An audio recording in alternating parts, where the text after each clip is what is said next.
I would say that God was the master of mixed messaging. I'm going to kill you if you don't let her go. I didn't do anything. I know, because I stopped you. Yeah, bit of a narcissist. Just keep stopping me then. What are you doing?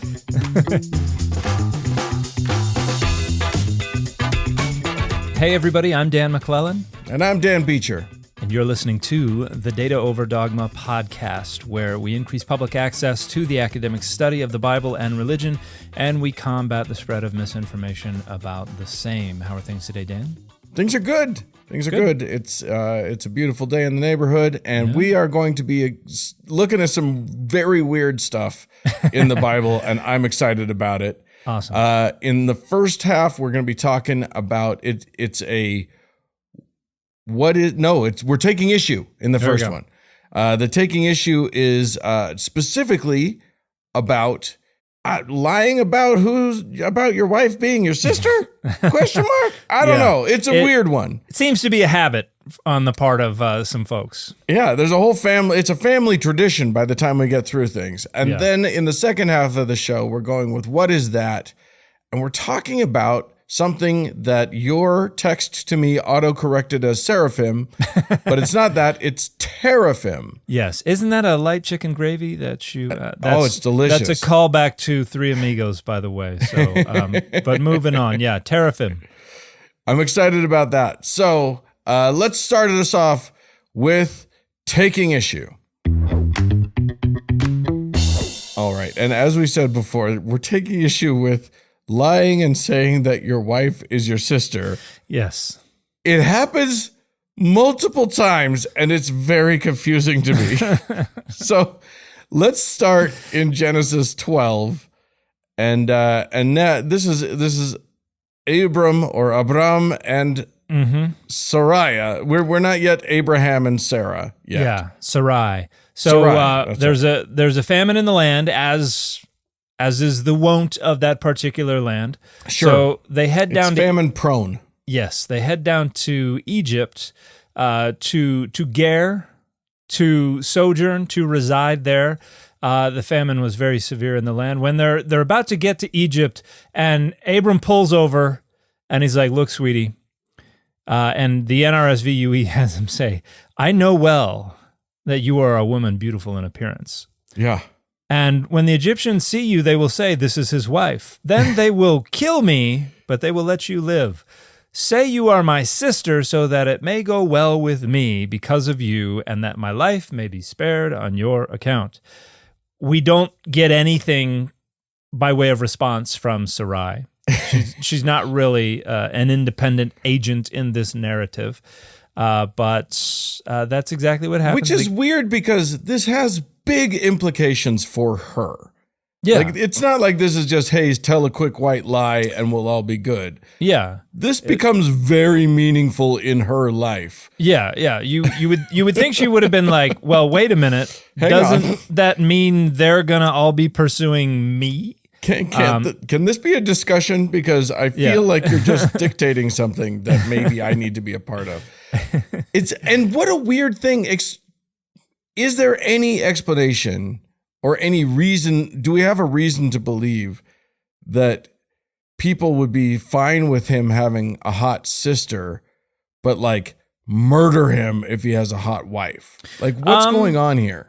Yeah, well, I think it's it's something that a lot of men, particularly members of the male loneliness epidemic these days, if a lot of them fantasize about being able to get with some celebrity or another, and then if they find out she's married, all of a sudden they're like disappointed, as if this actually ruined some plans they had for the future, and certainly they develop resentment for the spouse of this person that they really had the hots for. And so you can imagine that anciently, if a guy comes into town with a hot wife, that there would be people who would be like, "Wow, she's really hot. Let's just get rid of her husband." And it might be worth killing him, so we can have her. Whereas if there's brother and sister, they're like, "Oh, he's not a threat," and they don't have to kill him. But it turns out that it's not just that, because the Pharaoh apparently finds out about this new, exceedingly beautiful woman. Like, must have been like if this went all the way to the Pharaoh, that is a crazy beautiful woman. Yeah.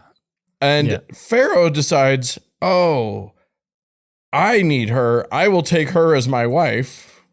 And Abraham seems to go along with it, question mark? Yeah. I don't know what's... It's like polygamy is normative in this time period, but for two different men to be sharing the same wife is problematic. Abraham seems to be like, well, let's just see where this goes. And look, I'm not gonna say he's wrong now. I've already been saying you're my sister. This is like if they were gonna kill me before, they're gonna kill me like twice as much. They'll kill me extra now. Yeah. So the Pharaoh says, and the Pharaoh is very nice to Abram. For her sake, he dealt well with Abram, and he had sheep, oxen, male donkeys, male and female slaves, female donkeys, and camels. I literally, when I read that, I did a wait. We're not done with donkeys. It was just so weird. Why are we separating male and female donkeys with male and male donkeys, male and female slaves, and then also female donkeys? Yeah, we needed to circle back to this because I almost forgot about the female donkeys. It's not. We got great those writing. too. Yeah, but I mean, one sympathizes. At that point, you had to write everything longhand, and frankly, if you skipped a thing, you're not gonna go back and edit. It's not. You don't have Microsoft Word at your disposal. Yeah, so. I could see them being like, "Damn track changes! I cannot figure this out. Where's find and replace on this papyrus or whatever?" And then verse 17 says, the Lord afflicted Pharaoh and his house with great plagues because of Sarai, Abram's wife, which is odd because presumably God knows that Abraham is lying to them. Right. So Pharaoh doesn't know what's going on. And Pharaoh calls Abram and said, "What is this you have done to me? Why did you not tell me that she was your wife?" And we've got no explanation of how he discovered this. Right. It's just that suddenly, the dice started rolling against Pharaoh, and he's like, "Wait a minute. This is his wife." And then goes and instead of actually just sword in the chest. Right. He's like, "What are you doing to me, man? Why did you say she is my sister so that I took her for my wife? Now then, here is your wife. Take her and be gone."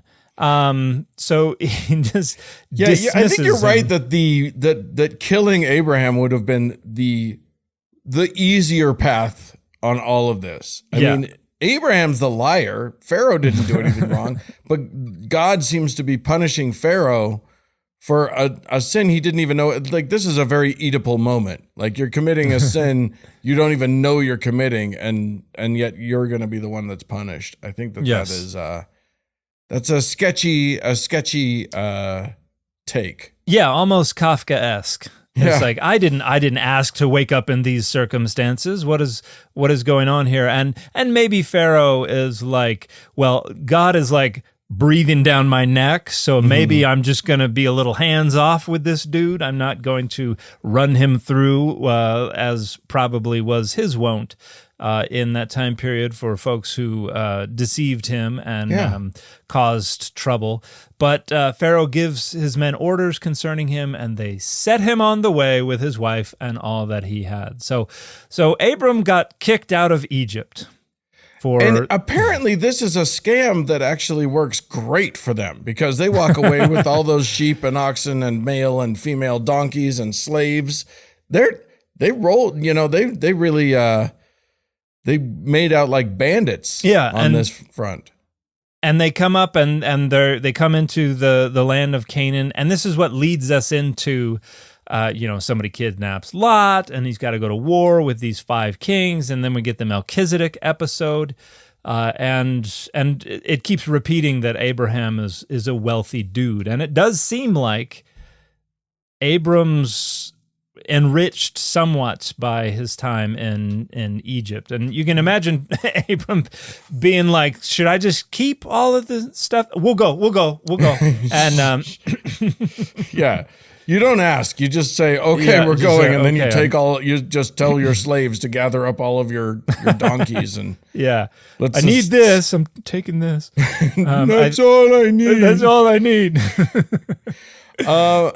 And apparently the scam works. So now it is interesting. Like, you just made me think that maybe I feel like there's a lot of etiologies contained in these stories, a lot of explanations of. So now what you just said made me think that maybe this story is the etiology for why Abraham is suddenly wealthy. Why the story has now become that he is a rich person, and it's just the trip to Egypt was the origin story of his wealth. It could be, because we've got in Genesis, toward the end of Genesis 11, verse 31, Terah took his son Abram and his grandson Lot, son of Haran, and his daughter-in-law Sarai, his son Abram's wife, and they went out from Ur of the Chaldeans to go into the land of Canaan, and they settled there. And then we have the Lord visiting Abram, saying, leave your father's house, I'll make of you a great nation. It doesn't mention Abram's wealth. It mentions that he was 75 years old when he departed from Haran. So presumably he's got Social Security that's covering at least, his necessaries. And it says Abram took his wife Sarai and his brother's son Lot and all the possessions that they had gathered and the persons whom they had acquired in Haran, and that's a reference to enslaved folks. And they set forth to go to the land of Canaan, blah, blah, blah. And so it sounds like they already had possessions. Okay. It doesn't say that, they were just bricked up with money. Right. But it does suggest that they had acquisitions.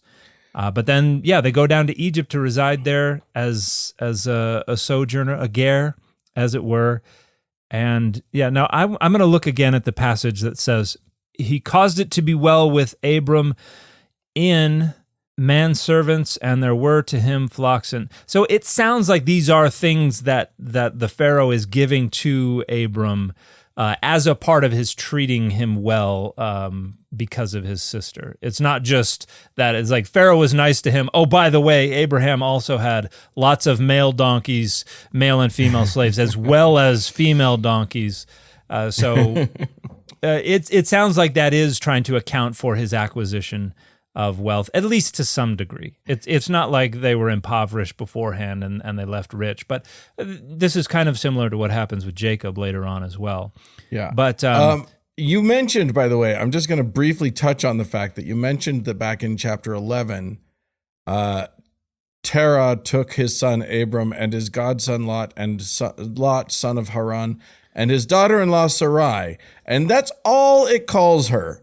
And I bring that up. I don't know why I'm bringing up that it only calls her his daughter-in-law, but maybe chapter 20 will expose something about that, because I think that that's an interesting point. Because chapter 20, Abraham, he's now Abraham, takes his wife and they go away. Well, and here's something interesting. Before we get to that, there's this classic thing where in this ancient literature, people's names keep getting changed, kind of arbitrarily. Yeah. And there are a lot of scholars who think that these are editorial seams, that these are different versions of these stories where the character's name was different in the other version of the story. And so maybe these are just different traditions that are being brought together. And at some point they were like, he's Abram over here, he's Abraham over there. And they're like, well, come up with a reason for his name to God changed his name to Abraham. There we go. We're good. Done. So these are ways that they might be stitching these different traditions together. And it is the consensus view that the stories of Abraham, the stories of Isaac, the stories of Jacob all circulated independently of each other before being stitched together into the single lineage. That they initially were not so related to each other. So that makes a lot of sense to me. And what also makes sense is that like the same story could just take on some different things and then be listed as two different stories. Yeah. And why am I bringing that up? Because of chapter 20, Yes. where Abraham and Sarah, not Abram and Sarai, are now, instead of going to Egypt, they are going to the region of in the region of Negeb, between Kadesh and Shur, just in case you wanted to know, sort of specifically where Gerar is. But this is Gerar is what? Gerar is where is that? What is that? Well, actually, I think of Gerar as being it's in the Negev is the southern desert. Okay. And Gerar looks like it is ancient city in the Negev, associated with Abraham and Isaac. So it's a little northwest of Beersheba, which is Beersheba. But it's not Egypt. We're nowhere near Egypt. No. We're not in Egypt. You've got the Sinai Peninsula in between Egypt and this region. It's I have to have at least driven by that, if not through it, the last time I was in Israel and Palestine. But it looks like it's identified as a Philistine town. Okay.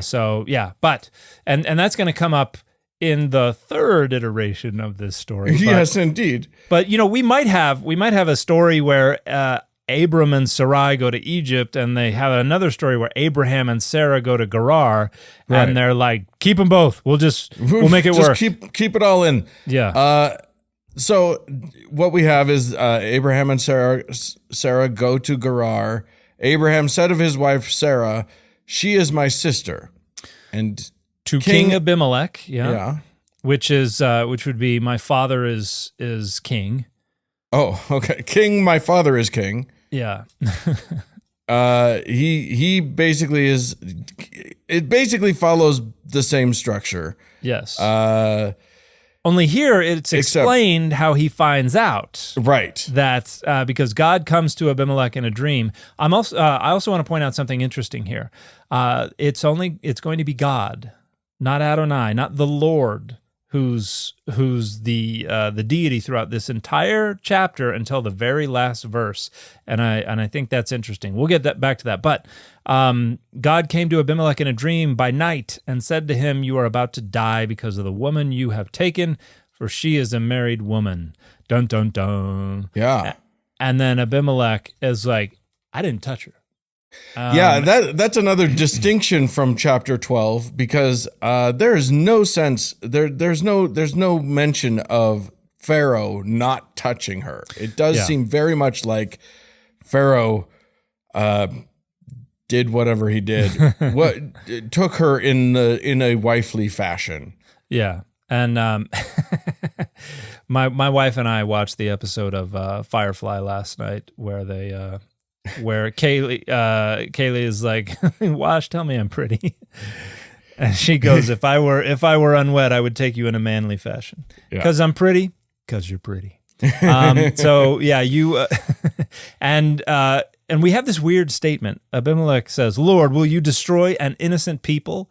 So he's talking back to God. And the innocent people is odd because he seems to think God is going to destroy his whole nation. Yeah. Or at very least many the sort of proximate humans about. Yeah. You're going to have a lot of collateral damage here if you try to waste me.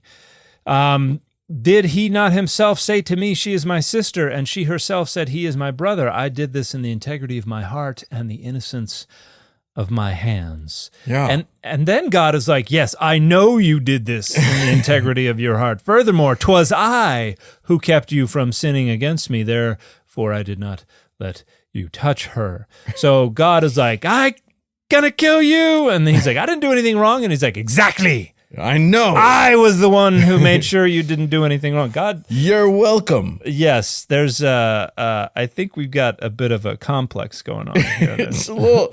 There are mixed messages. I would say that God was the master of mixed messaging. Yeah, I'm going to kill you if you don't let her go. I didn't do anything. I know because I stopped you. Yeah, bit of a narcissist. Just keep stopping me then. What are you doing? And then God says, now then return the man's wife, for he is a prophet, and he will pray for you, and you shall live. But if you do not restore her, know that you shall surely die, you and all that are yours. So maybe that's the threat to the rest of the nation. So Abimelech rose early in the morning and called all his servants and told them all these things, and the men were very much afraid. Then Abimelech called. So you've got, what do we got here? It starts in verse 3. God came to Abimelech in verse 3, verse 8. So we got a good 6 verses explaining how Abimelech finds out. In chapter 12, it just skips from he took, he wanted her as a wife, and then God is trying to kill him, and then he knows. Then Abimelech called Abraham and said to him, what have you done to us? How have I sinned against you that you have brought such great guilt on me and my kingdom? You have done things to me that ought not to be done. And he says, what were you thinking? Why did you did this? We want an explanation. Again, it would be easier to just take the sword and run him through, but here Abimelech is like, I just got to know, man. Well, there was a dream. I mean, at least in this case, we have the explanation of God saying to Abimelech, you got to treat him right. You got to, do nice things and whatever, because there's no explanation for Pharaoh being nice. Yeah. But here it sounds like Abimelech's like, all right, I'm supposed to be nice to you because God said so. And Abraham's excuse is, I did it because I thought surely there is no fear of God in this place and they will kill me because of my wife. And when God caused me to wander from, besides, she is indeed my sister, the daughter of my father, but not the daughter of my mother, and she became my wife. So, we got a half-sister situation. So here we have, this is why I highlighted the fact that chapter 11 actually says daughter-in-law and not daughter of the same, because woof, this to me reads as an ideology for why, or an explanation as to why he's not lying, to make him not a liar, to make Abraham not a liar. But I feel like we made it worse, not better. You know what I mean? Like that doesn't, at least by today's standards, I don't know what like half-sister business would have been, how that would have been received in ancient times, but yikes. Yeah, it does. You do wonder what his browser history looks like. But anciently there was a desire, there was a sense in which you wanted to keep things in the family, just not too close in the family. So because what that meant was that that the property was staying within the family, that it was not going to be appropriated by people from other families. And so there was a proximity, there was a genealogical proximity that was ideal, but we share the same dad, that feels a little too close. It's a little rough. Yeah. It's a little rough. And also, like, why didn't we hear the same thing back in chapter 12? That seems like a pertinent piece of information. Yeah, and this might be, and the chapter 12 might be the earlier version of this story, because it moves in fits and starts. It's quicker. You don't have all the detail and the explanation, and that's how stories tend to grow. They tend to accrete to them more explanations. And then Abimelech took sheep and oxen and male and female slaves and gave them to Abraham and restored his wife Sarah to him. And Abimelech says, my land is before you, settle where it pleases you, which is, Abraham's making out like a bandit. Yeah, this is what I'm saying. Like, he just keeps collecting. Like, this is a scam he needs to run at every kingdom in the surrounding area. Yeah, we're going to have Abraham's 12, where they go into... every time they organize a new scam to fool the leader into further enriching them by almost marrying his wife, and then she's not my sister. And you'd think God would get a little tired of this, right? Like we've done this many times already, Abraham. I'm not doing your dirty work for you anymore. So even if she's actually my sister's thing works for makes him not a liar, which come on, guys. Then we can jump to. Well, hang on. I want to finish this chapter. I don't want to move on just yet. Okay. And then Abimelech says to Sarah, "Look, I've given your brother 1,000 pieces of silver. It is your exoneration before all who are with you. You are completely vindicated."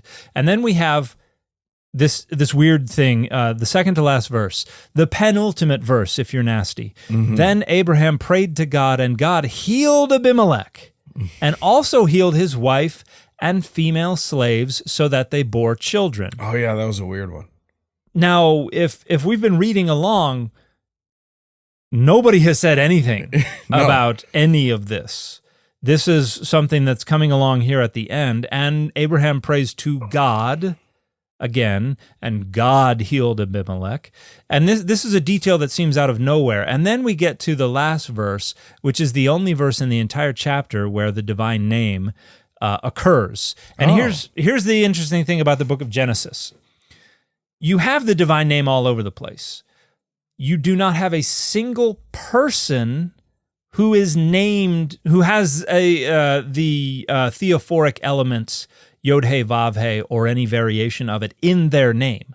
Okay. Nobody has a name that has the tetragrammaton in it.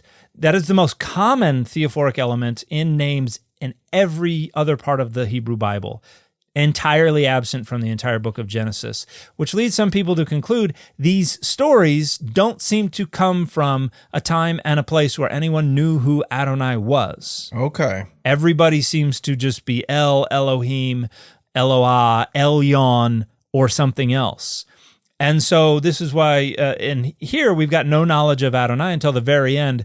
For Adonai had closed fast all the wombs of the house of Abimelech because of Sarah, Abraham's wife. So we've tacked on to the end of this story a resolution to this odd verse where it's like, so Abraham prayed to God to fix this other thing that we didn't talk about. And then like you can imagine on the manuscripts in the margins, somebody was like, because God had closed the wombs of the... Yeah. Only it uses this other name for God. So I think this is just an interesting, another example bubbling to the surface of clearly some editorial themes. So in verse 17, what is the word that is used for God? Elohim. And then in verse 18, it's the tetragrammaton. It's the tetragrammaton, yeah. So it's Elohim throughout all of chapter 20. Okay. Starting in verse 3.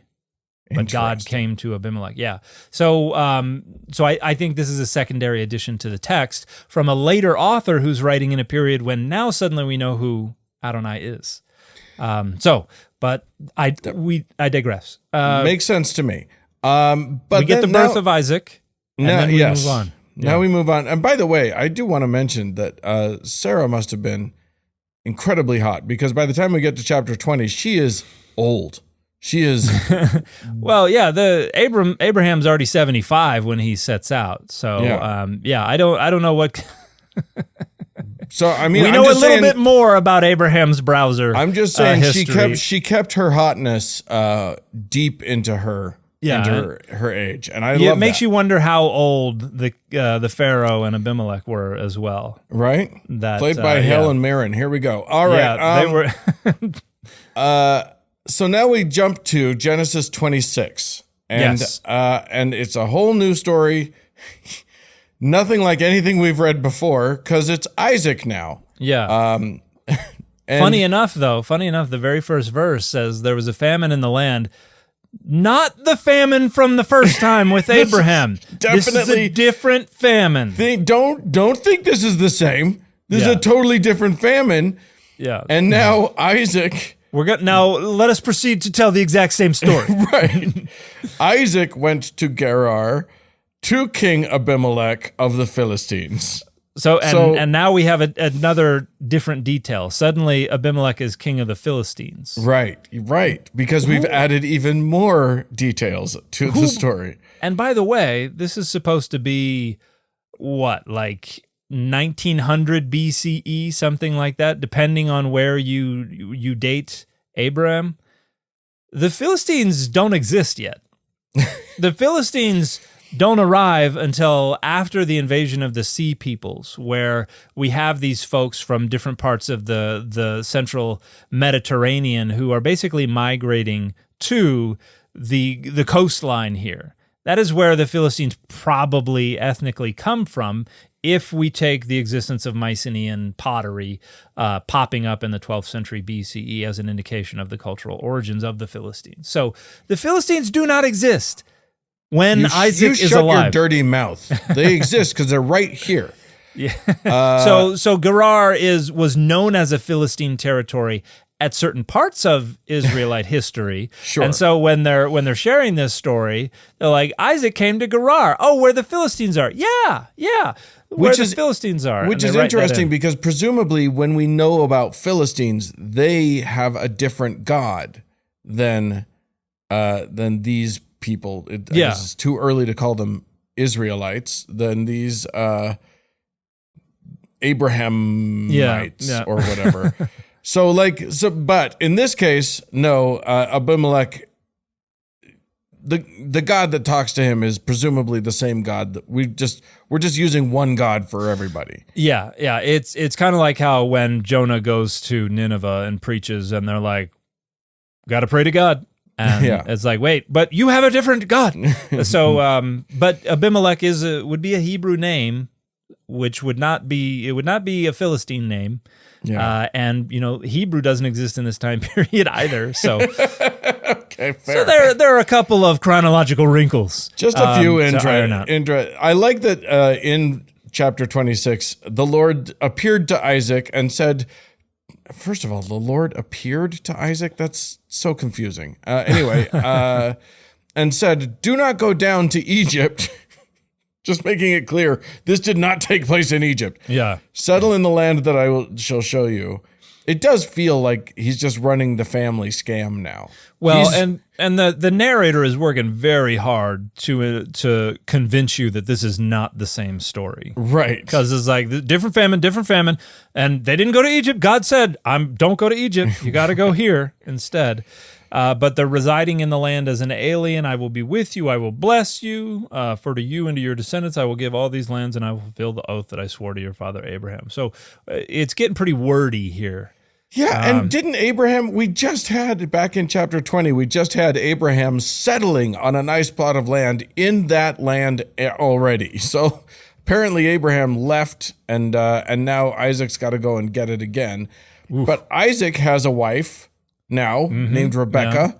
And you imagine she's got to be super hot too, just because that righteousness means you got a hot wife in the Hebrew Bible. Because Isaac immediately jumps to the same shtick. She's my sister, so don't kill me because she's my sister. So that's cool. And he doesn't. They don't seem to plan this beforehand, because verse 7 says, when the man of the place asked him about his wife, he said, "She is my sister," for he was afraid to say "my wife," thinking, or else the men of the place might kill me for the sake of Rebecca, because she is attractive in appearance.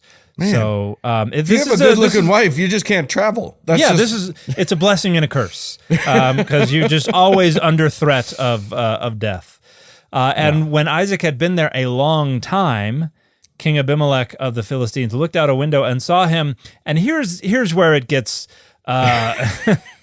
Here's where it gets a little weird, because we've got this verb. It's a participle, metzachek, from the verbal root sachak, which might mean to laugh, and this is where Yitzchak, Isaac, the name comes from. But we also have and is this a PL? Yes, it's a PL participle. We also have this sense to joke, to dally with, or to fondle. So we've got the translation in the NRSV UE says, King Abimelech of the Philistines looked out a window and saw him fondling his wife Rebecca. Yeah. So That's exactly what he said. Yeah. And and so here he does not, and I think this is an even later version, because in the other two, the king's immediately is like, wife her. And here Abimelech is just like, man, what? So Abimelech called for Isaac and said, so she is your wife. Why then did you say she is my sister?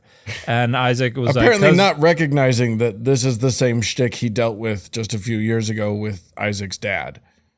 Yeah, he's got a very short-term memory. Yeah, but or why didn't he think, ew?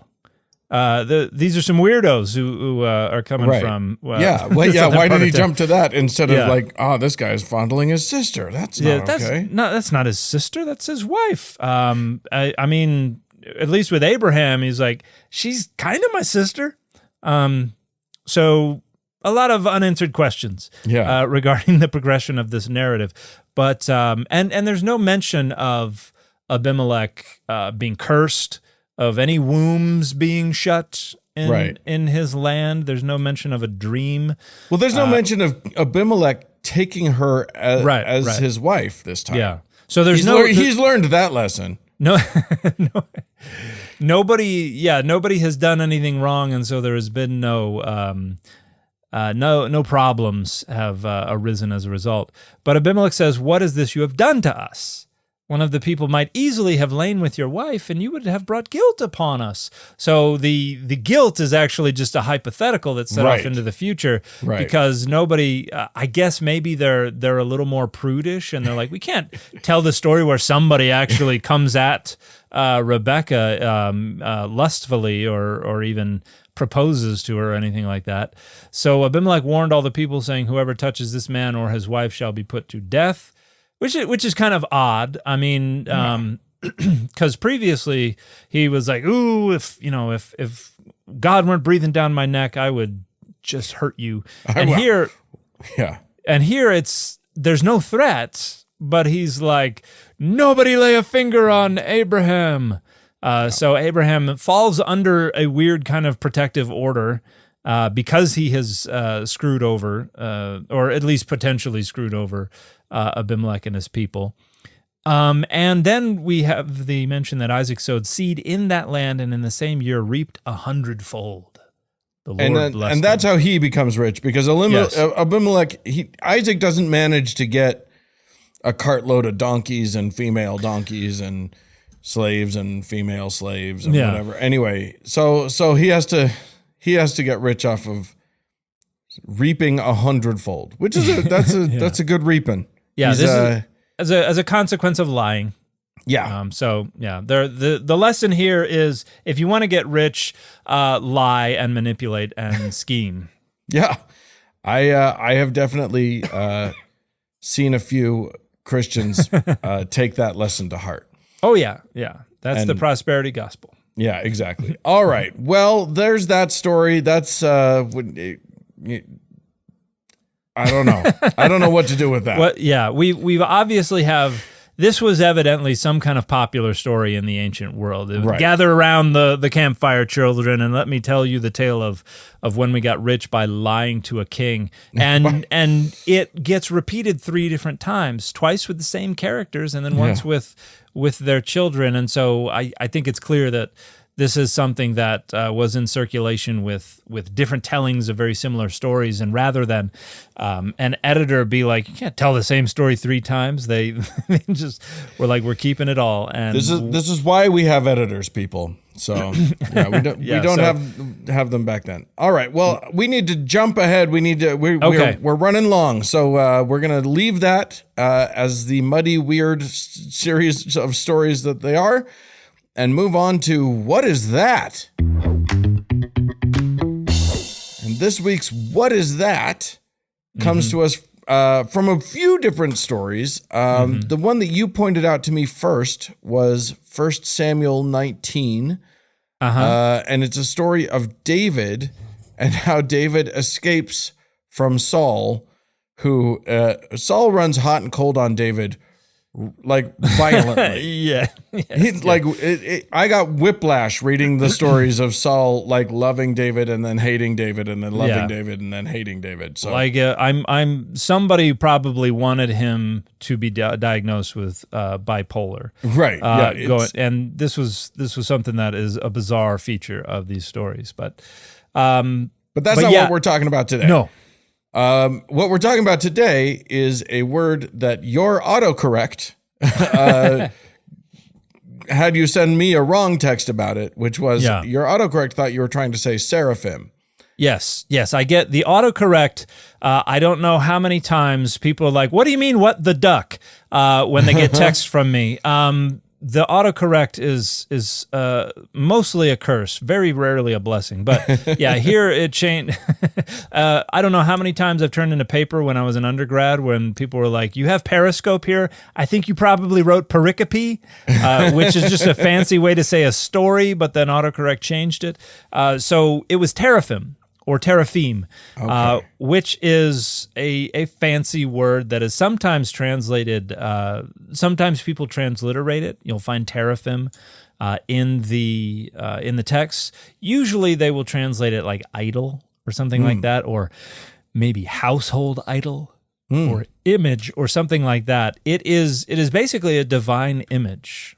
Which and we're not sure exactly where the word comes from. Some people think it derives from the root rapha, which means to heal. And so it would be a divine image that was used to facilitate healing or something like that. Okay. So if somebody was sick, you would set these up. And these would have been probably anthropomorphic-ish. So they would have looked kind of human, statuettes that looked kind of human, and you would set them up to facilitate the transmission of some kind of divine agency or power that would and heal the individual. And we have this kind of thing today. We have, a lot of Catholics have candles that have the image of a saint on them or something like that. So, I mean, a little humanoid sort of doll or statuary or something makes sense.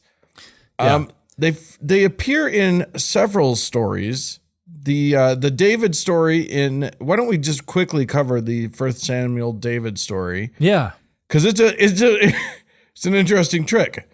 And it kind of indicates that this might have been a pretty big one. Yeah, that's the other thing is that like the different stories have very clearly different sized teraphim. Yeah, we're going to get to one where they're very clearly small. Yeah. But this one, Michal is the wife of David, and Saul's henchmen are after David, and he's got to escape.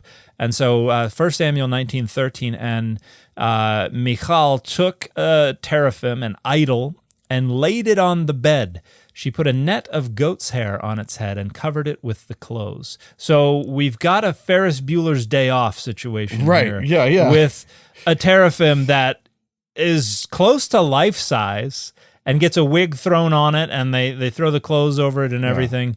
And the messengers came in, and the idol or teraphim was in the bed with the covering of goat's hair on its head, and Michal is like, shh, he's sleeping, and they were sick.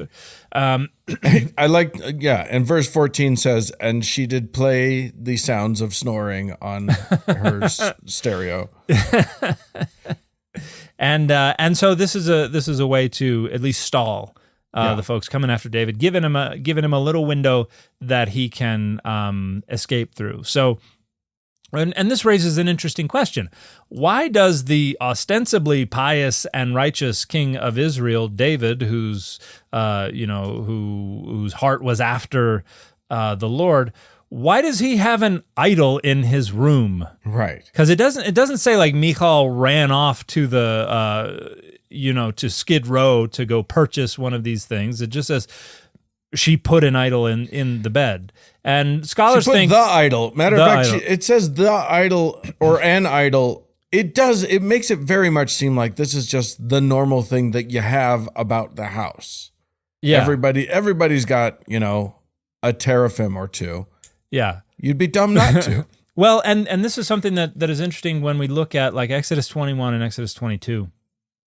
You have these rituals that people go through. One of them is if a debt slave decides they want to stay with their master for life, then it takes you go to the door frame and they like bore a hole in the ear of the person with an awl, and the door frame is significant. This is the liminal space. This is the entry and exit. This is the boundary. So it has significance. And then you also have if somebody loans something to somebody else and then it is either stolen from them or they report that they don't know where it went.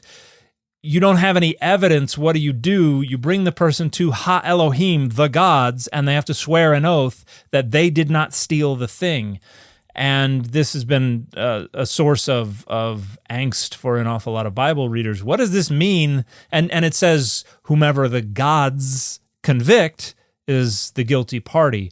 And people are like, what does this mean? Bring them to the gods. What is this all about? And this is where you get the idea that, gods must mean judges. And no, that's not what's going on here. It's that there were divine images that represented gods that would have been accessible either in someone's house or in like the city gate, or there would have been some kind of cultic set up somewhere that you could go. So anytime you needed to swear an oath or perform a ritual or an ordeal or something, you just went to Ha Elohim, the gods, and then that was where you did it. So maybe these were the gods that that were in the palace to facilitate anything that you would do that needed divine guidance or oversight or something like that. Well, let's continue along that track and just talk about the story in Genesis 31 of Jacob and Rachel escaping from Laban. Yeah, so the Jacob has had to serve Laban for 14 years now. Right. Where he was like, give me Rachel, I'll serve you 7 years. And then on the wedding night, Laban's like, Leah. Psych. And, and then Jacob's like, what the hey, dude?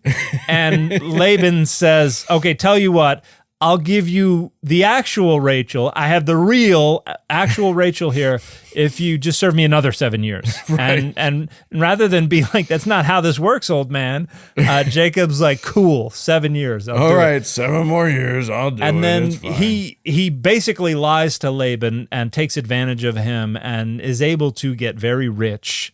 Like all of the patriarchal narratives are about how the patriarchs got phenomenally rich by deceiving people. And they're leaving, and it says Laban had gone to shear his sheep. This is Genesis 31:19. And Rachel stole her father's teraphim. So Rachel, and it doesn't explain why, but Rachel just seems to be like, I grew up with these. I'm the only one who plays with these. I'm taking them with me. And these are my favorite gods. Yeah. I'm taking them. And they ride off, and Laban comes chasing after them. Like, hey, you took my gods. And in verse 34, it says, now Rachel had taken the teraphim, the household gods, and put them in the camel's saddle and sat on them. Laban felt all about in the tent, but did not find them. And she tells her father, hey, don't get angry with me because I'm not getting up because the way of women is upon me. Yeah, I'm still sitting on my camel. Don't bother that. I'm on my period. Yes. Don't worry about it. I'm on my period, so go away. I'm just sitting right here. Don't want to cause any problems. So he searched but did not find the household gods. And then you have the story where Jacob is like, I swear, old man, I didn't take your gods. And they do a little ritual and they swear by their gods, and everybody leaves happy. And presumably Rachel's just sitting on a camel the entire time. Throughout the entire ordeal, she's just chilling on the camel. Sitting on top of these teraphim, which, their size and shape seems by this story to be understood as rather small. Not the kind of teraphim you would put in somebody's bed to make it seem like an adult male was sleeping there, but the kind that you would be able to. David and McCall's was clearly like a full human sized. Yeah, this is the Costco version of the teraphim. While Rachel is that's the dollar store version. Yeah, but there are multiple of them. So they got the little guys. They got a whole bunch of them. Little, yeah, and then we have a really cool story about teraphim. I think it's a really cool story in Judges 17 and 18, where we got a dude named Micah, and the chapter is just kind of like, so there was this dude named Micah, and he is represented as a devotee of Adonai, and the story is kind of weird. It starts off, he said to his mother, the 1,100 pieces of silver that were taken from you, about which you uttered a curse, and even spoke it in my hearing, that silver is in my possession. I took it, but now I will return it to you. And his mother said, may my son be blessed by Adonai. So odd dynamic they have here. But he returns the 1,100 pieces of silver to his mother, and his mother said, I consecrate the silver to Adonai from my hand for my son to make an idol of cast metal. And here it is pesel, which generally means a divine image. Umasecha, which would mean a molten image. And there is a conjunction there. So it sounds like she's saying a divine image and a molten image. So scholars are actually split on whether this is two images that are being made or one that is just being further described. Yeah. But she makes this divine image, and it was in the house of Micah, and Micah had a shrine, and he made an ephod and teraphim, and installed one of his sons who became his priest. So this is the folk religion of the Judges period, where this is going on without direct supervision from authorized priests, where you got a guy who's like, this is my shrine, and here, and my son, and my kid is now a priest. Yeah, and the ephod would be a divinatory tool. This would be a way to contact God and all that kind of stuff. And the teraphim would be, they would be there to facilitate whatever kind of interactions that you need. Can I point out that we have now had several stories that seem to be in direct conflict with top 10 commandments? Like top one commandments, bearing false witness, and then a graven image. Top two commandments. Yeah, literally, like we've got an idol, a graven image thing happening here, and it doesn't seem to be a problem. Well, and the Genesis stories are pre-law of Moses. Sure. This one is not, and scholars would suggest that this is, the stories in Judges are bizarre. They're not exactly examples of how the Mosaic law is a success. Right. We talked about Jephthah and human sacrifice, and here we've got private cult installations and people installing their sons as priests and everything. And this in the middle of Judges 17, there was a young man of Bethlehem of Judah, of the clan of Judah. He was a Levite residing there. So this is a legitimate candidate for the priesthood. And he is wandering around because he wants to find another place to live. And, Zillow is still a few thousand years away from being invented.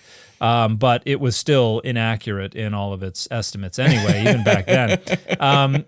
And he stumbles across Micah, and Micah's like, hey, where are you from? He's like, oh, I'm a Levite from Bethlehem in Judah. I'm looking for a place to live. And Micah's like, stay with me and be to me a father and a priest.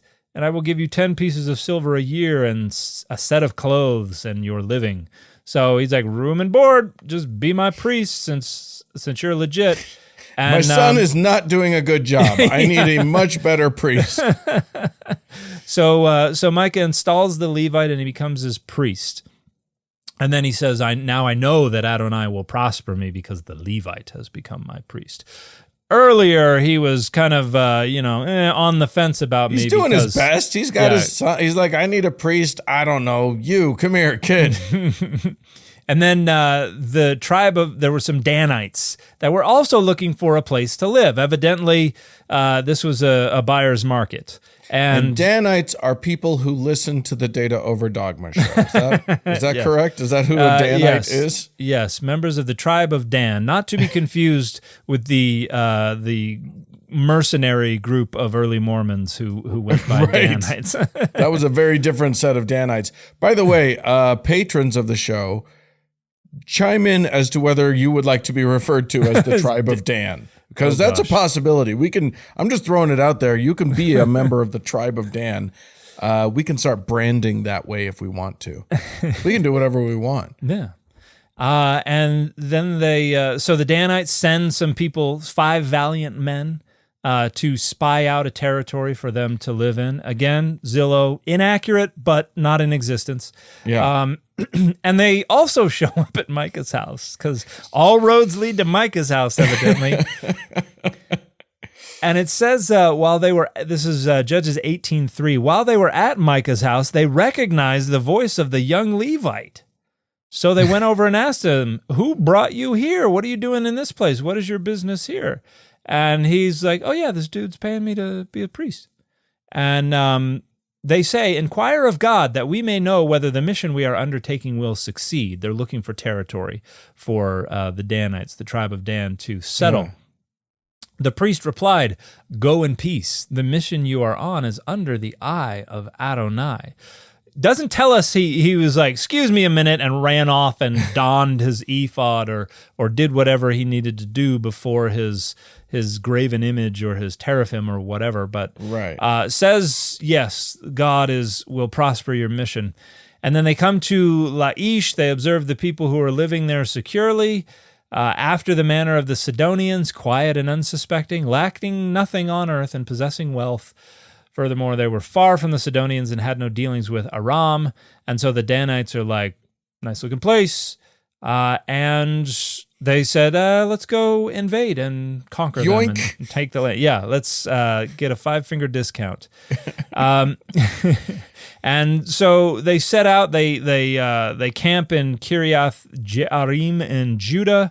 From there, they passed on to the hill country of Ephraim. And again, because all roads lead to Micah's house, they stop in. And they said, do you know that in these buildings there are an ephod, teraphim, and an idol of cast metal? Now, therefore, consider what you will do. So they came to the house of the young Levite and Micah, and they greet him.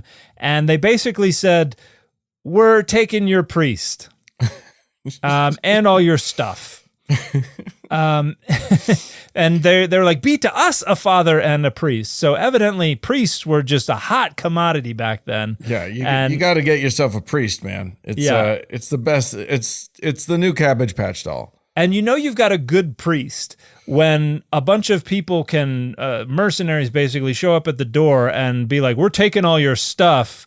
Do you want to come with us? And the priest is like, yeah, cool, let's do it. Sounds great. That is a priest full of integrity. So he took the ephod, the teraphim, and the idol and went along with the people. And then when they're some distance away, the men who were in the houses near Micah's house were called out. And they overtook the Danites. They shouted to the Danites, who turned around and said to Micah, what is the matter that you come with such a company? So they're like, we stole your stuff. Why are you here? He replied, you take my gods that I made and the priest and go away. And what have I left? How then can you ask me what is the matter? So just like the reader, Micah is confused. Why would you wonder what I'm doing here? And the Danites said to him, you had better not let your voice be heard among us, or else hot-tempered fellows will attack you, and you will lose your life and the lives of your household. Then the Danites went their way. When Micah saw that they were too strong for him, he turned and went back to his home. And the Danites go on, and they settle in Laish, and they rename it Dan. And to this day, you can go visit, probably not this day, but up until recently, you could go visit the territory of Dan up in the north. A very nice nature reserve that they have up there. Lovely area, but an odd story about how they came upon this priest, and they're like, "Priest, come with us." And the priest's like, "Okay." And Micah's like, "How dare you?" And they're like, "You better shut your mouth, little man, or you're going to find yourself at the wrong end of a sword." And he's like, "Okay," and turns around and leaves. Yep. Yeah. Well, that's not a very nice tribe of Dan. No, our tribe of Dan is much nicer than that. we have T-shirts. But the other thing is, we should make Tribe of Dan T-shirts. That would be actually kind of fun. So one of the points, though, that I think is fascinating is that in all of this, the Teraphim that we were talking about are never condemned by God or by the Bible or by anything. That just seems like it's a normal thing. Like even a good thing. Like these Danites are like, yeah, I want to get me some of that. Yeah. Everybody needs a good priest.